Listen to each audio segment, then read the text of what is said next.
Hello everyone, Jared here, and today's video is going to be special because for the first time in many days we're heading off to a new location instead of looking at a new museum, and instead heading to a traditional village in the area known as Xijiang, which is just a little drive south of Kaili. So we headed in a taxi to get there, and rather than go the main route, we ended up going an alternative way. The road was rather bumpy, as you can tell, but we eventually arrived here at the western entrance to Xijiang. So we've just gotten out of the taxi. It was 140 yuan for us to get here, and it was a windy ride. We had to take an alternative path, but it was definitely a route that is less traveled considering all of the plants that were growing alongside the road, and it wasn't as wide as your normal route, but at least it's something different for us than what most people get to see. And now we're going to go in through the west entrance to the park rather than the north, because this is also where most tourists don't usually stop to get off. Let's go see what it's like. And the first sight we were greeted with upon entering this area was this. Miao women and men dressed in traditional costumes participating in a welcoming ceremony, which involves these tables at the very front where people are given alcohol as part of the ceremony. And you may also notice this. All of the women are carrying umbrellas, or sunbrellas, so that they don't get sunburned, while the men are playing traditional instruments known as lusheng, and many of the women that are standing as part of this procession are dancing around according to a traditional pattern of steps. This welcoming ceremony involving the dancing, the music, and the alcohol continues throughout the day as tourists make their way on through to the rest of what's offered at Xijiang.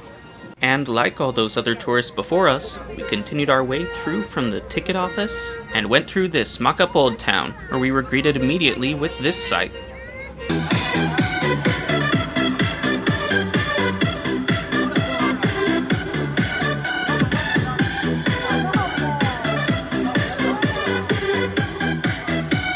Well, I still have no idea what it was they were doing exactly, but anyways, we continued our way through this mock-up old town, which was clearly designed as a tourist street and did not exist in historic times. Looking side to side at the various shops and restaurants, of which there were many, it quickly becomes apparent that the bull has a symbolic meaning in the Miao culture, as so much of what they sell comes from various parts of the animal.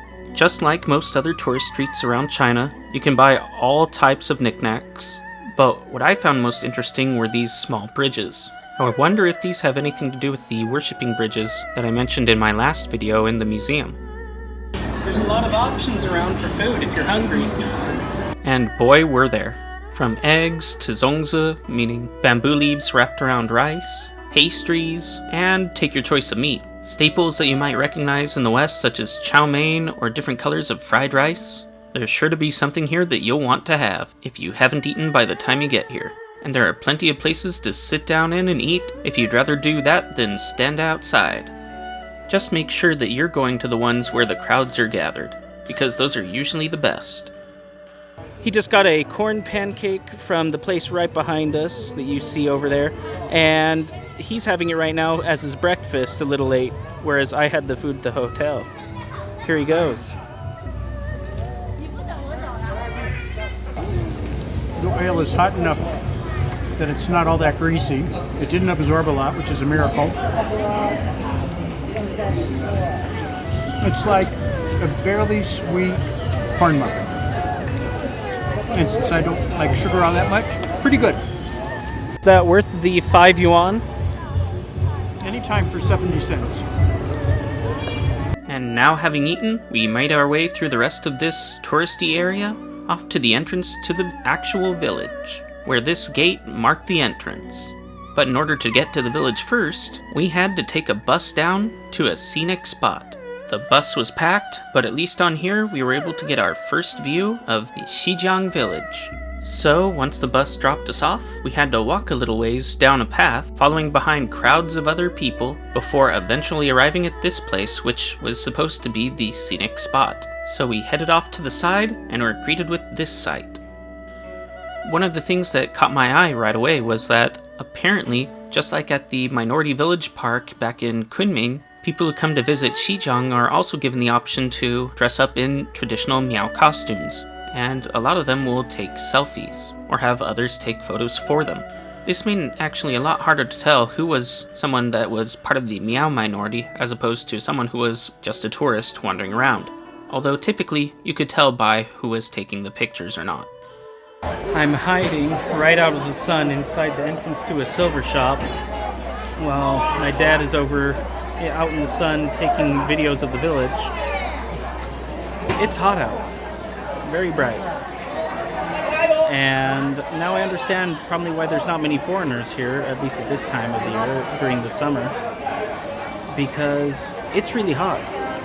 It's 90s, really high humidity. I don't think most people want to walk out in this. But despite the overbearing heat, it was worth getting this kind of view. This village that you're able to see here, Xijiang Village, has more than 1,400 households with over 6,000 people living in them, with the Miao making up more than 99% of the population. It is the largest Miao village in the world, with a history of over 2,000 years, making it the oldest Miao village in the world as well. Looking at them from afar, it makes you wonder how do they even get to their houses every single day, because it looks like it takes a lot of climbing and there's no clear path that takes you from one house to the next. As you can tell, it's surrounded by mountains on all sides, with a river passing through at the bottom, dividing the village into two different halves. There are numerous bridges that allow for crossing above the river to get to either side that are uniquely designed as well. So shortly thereafter, we ended up leaving the scenic spot, heading over to a bus stop where they had these signs in both Mandarin and the Miao script, which is written with the English alphabet. I thought this was kinda cool, before eventually getting onto the golf cart that would take us down to the village, getting dropped off, and then taking a look around. We have just arrived at the bottom of the village, and now we're going to go ahead and look around different shops, different buildings, see what's offered here inside of the village. And the first thing that struck us straight away was the traditional architecture. Again, a lot of it looked like it was just reconstructed recently, but it does have a unique flair that you won't find in other places around the rest of China. We found ourselves looking around, trying to figure out where to go next, wandering into various shops like this boutique store, before winding up next to these rice fields. Perhaps one of the most unique things about this area, compared to most minorities and other groups of peoples across China, is that rather than have the farming exclusively on terraces, they actually dedicated the fields at the bottom of the hills to farming, whereas the houses are largely on the hills. However, that's not to say that there are not plenty of terraces dedicated to farming as well. They also seem to have set up some kind of tourist attraction in which you're able to paddle on these bamboo rafts standing up, which you can see these two kids partaking in right here. But as we moved along with the crowds, we passed by a few of these rice paddy fields, and over to the bridges that would take us into the village proper. Many of these bridges are hundreds of years old, and it's a miracle that they've been able to be preserved this well over time, particularly with the sheer volume of people that cross over them every day. And shortly thereafter, it was our turn to cross into the village proper, where we continued walking along this main street for a short amount of time, looking at the various shops and snack stands along either side of the road, before noticing some signposts, which indicated plenty of places that we could choose to go to. One of these places that the sign mentioned was the Embroidery Workshop, and we felt that that was the one we had to get to. But it looked like it was going to take us off the beaten path up into the alleyways of the village. There is no one else going down any of these paths. Once you head off the tourist street, there is no one inside the city to be seen. And pretty much as soon as we began our climb, we began to get a little bit lost, since the signs were few and far between, and there were many different branches that one could take as you make your way up higher into the village. And some of what we saw just made no sense to us. The greatest mystery of all is how do they get these motorcycles up here when all there are steps to get up here anywhere? Eventually, after climbing enough steps, my father had had enough. So he ended up looking for a place to just relax for a bit, while I continued my way on up to even further heights looking for the Embroidery Workshop. So now you get a little bit of what happened from here on out from both of our perspectives.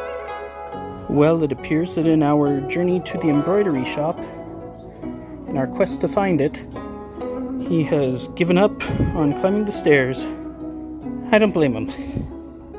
Quite unfortunately for him, though, I was able to get this wonderful view of the village, which really demonstrated how incredible this village was. I'm glad that at least for this minority, China decided to preserve their cultural heritage rather than destroy it, like they had with so many others.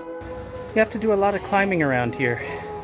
But eventually, I found my way over to the workshop, and upon walking inside, there were these two ladies sitting down in chairs, having conversation, while one of them was making embroidery by hand. I asked her for permission to see if I could film what she was doing, and she said that I could film it. So luckily, I was able to give you what you're seeing right here, of this lady slowly taking her time, sewing her way with the needle back and forth on either side of the piece, creating traditional Miao patterns on this small blue strip of cloth before it would be added to the others all around the room, all of which happened to be for sale. There were easily at least a couple hundred, and I definitely didn't get all of them in my video that you see here, as I'm just panning up towards the top rather than what's on tables down below. But I knew I had to get at least one of these for my mom. Came back down from the embroidery workshop, got a little something for my mom, because she's been wanting something embroidered that she could frame in the house like she did on her last trip in China, and she'll just have to wait to find out what it is. And here you go. This is a close-up shot of the one that I got. But anyways, I knew that she would be happy with this one, and now it's hanging on the wall at home. So, what was happening with my father in the meantime while I was at the embroidery workshop?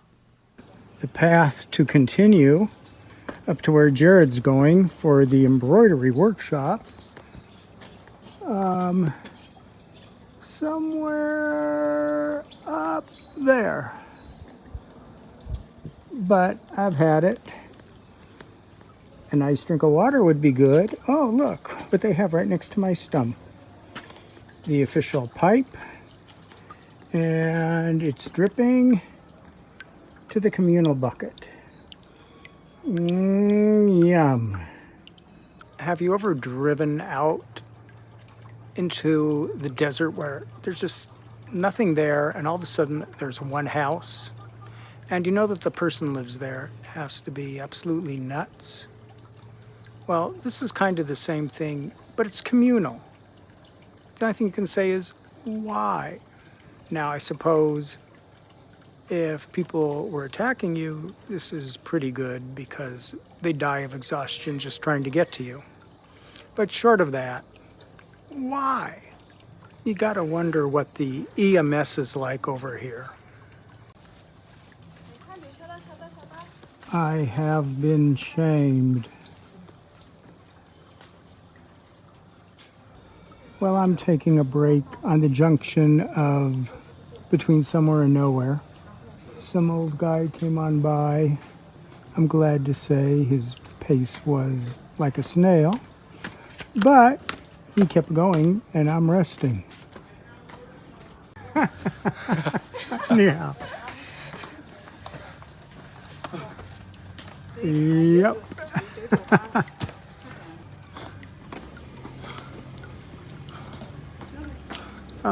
Every struggle makes me feel better. Eventually, he got up at one point to take a look around inside of this house that was under construction, before heading back to his stump that he was sitting at, where he waited for me to finish coming down. Just came down and met up with him again, and now we're gonna go ahead and keep on making our way forward. Perhaps it shouldn't have been so surprising, but we certainly were not expecting to see this. For a horse to be brought on up the steps and the windy paths of the village into the hills. But I guess since there are already so many animals up here, why not also have horses?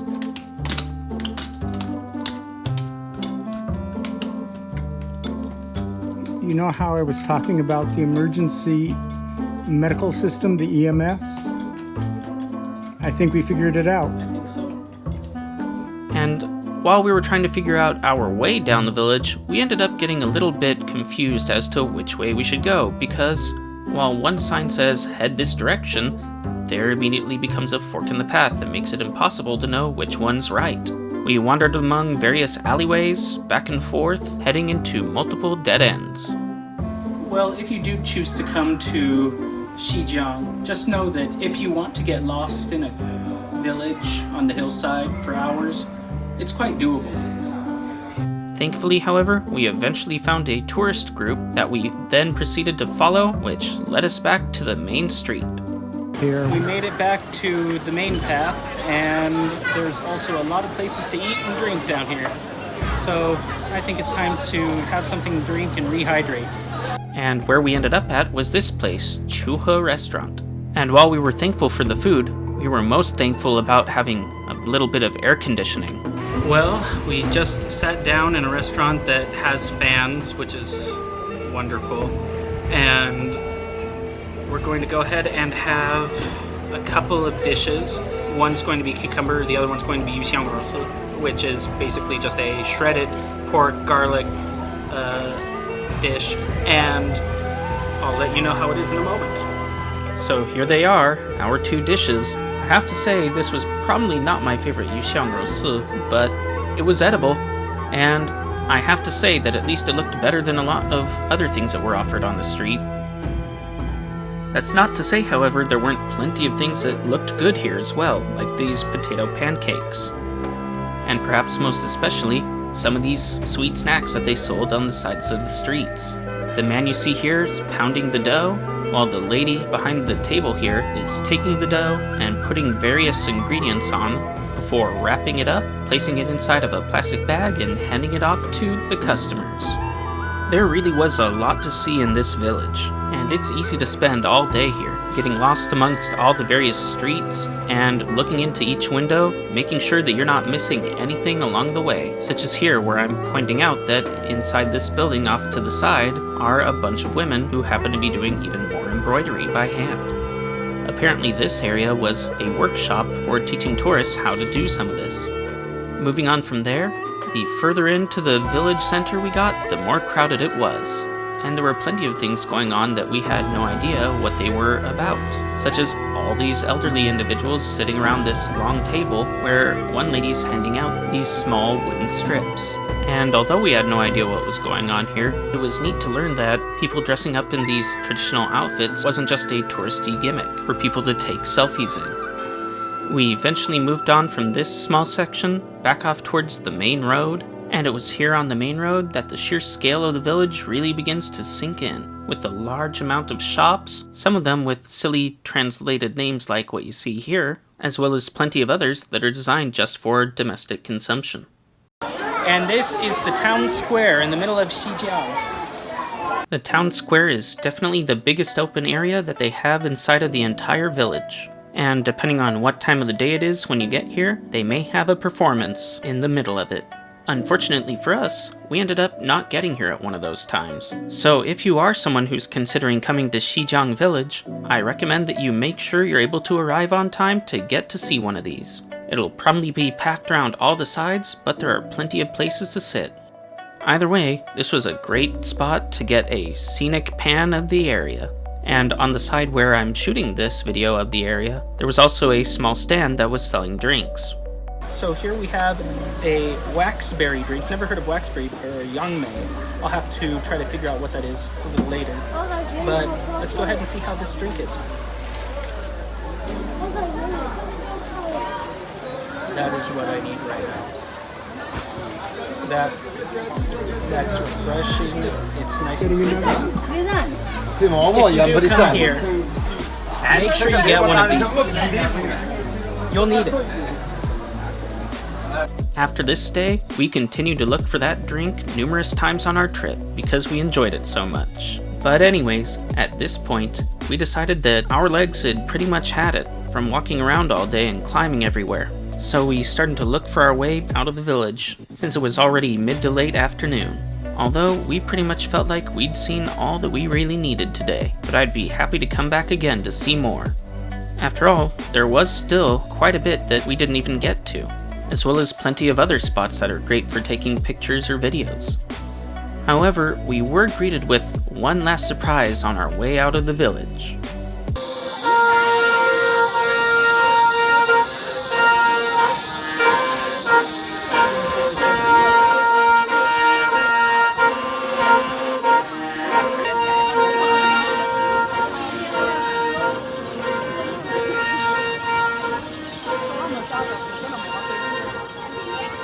So, once that parading group passed on by, we headed on out of the village, and off towards the area where we could get a taxi out. But this time, it was on the north side of the village rather than the west. That's it for Xijiang and for Kaili. Tomorrow we're going to be heading out to our next destination.